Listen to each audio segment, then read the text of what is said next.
Transforms are a series of 10 major education projects rolled out across Scotland over the past 2 years.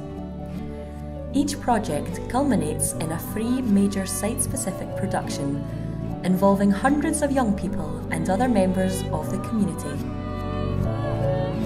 Widest title for the project is Transform, and we're looking at transformation in lots of different ways. We're here to transform a building which we've found into an arts venue from scratch and turning it into something which hopefully can have a life after we've gone as well. We're also here to transform people's expectations of what theatre can be and who can make it and who it's for and how you access it. I think one of the really nice things about this project is that it has brought people together who normally would never meet each other. We've met a tremendous amount of people that we would never normally see in Kids for the School, and I think it's really been a good project in that respect, and the feedback for the schools has been amazing, that so many of them have got involved and done this. This was so much a collaboration. So although in the end one of the pieces that I wrote got projected on the wall of the installation, and I was kind of shocked and very chuffed to see it there, but it wasn't really mine anymore, and it wasn't only mine anyway, because it was something that had come out of all this conversation that we'd been having. So it's not one person's work, there isn't a single ownership of it. Fantastic, really, really emotional. And we saw the installation earlier in the day, so that really put the whole thing into a context. It was fabulous. I was amazed at how well the kids performed, actually. It was not one weak link, it was really excellent. So I don't know how you've managed to draw all that out of these kids, but you've done it brilliantly.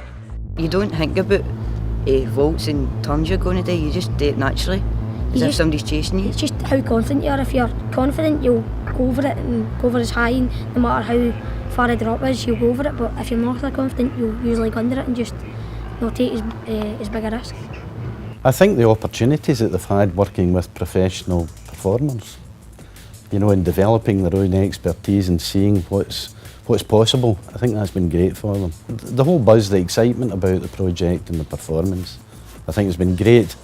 The other aspect of it is we've got two schools working in partnership, and I think these young people know each other in the community anyway, but there have been real opportunities for them to develop their friendships and to develop their relationships with young people from both schools. Well, yeah, I mean, I think there's a real pride in the fact that they started it, they had the ideas.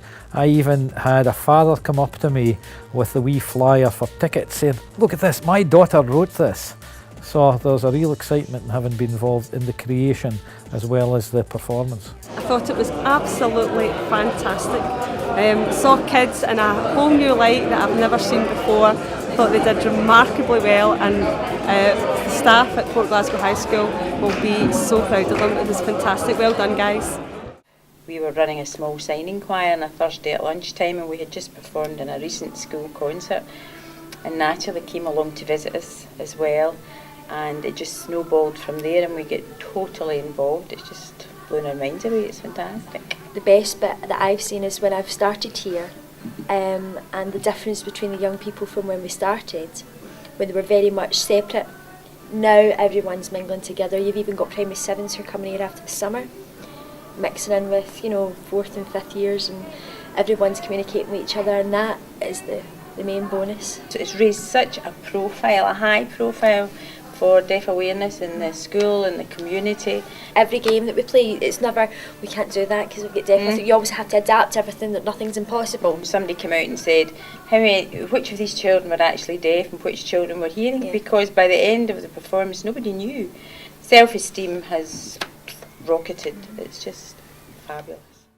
So I was working as choreographer on this project. So I was here most of the time actually, a good 4 weeks. So my approach was trying to get them to open up their bodies and articulate with their bodies and actually convey meaning through the movement they do.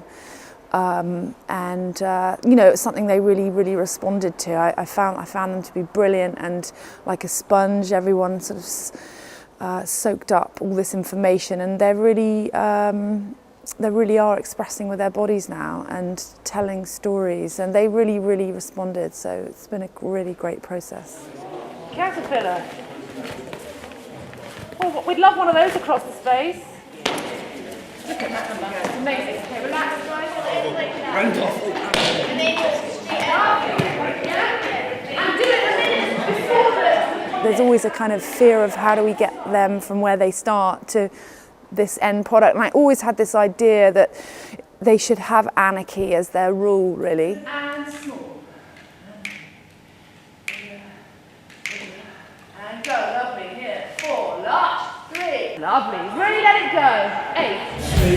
8.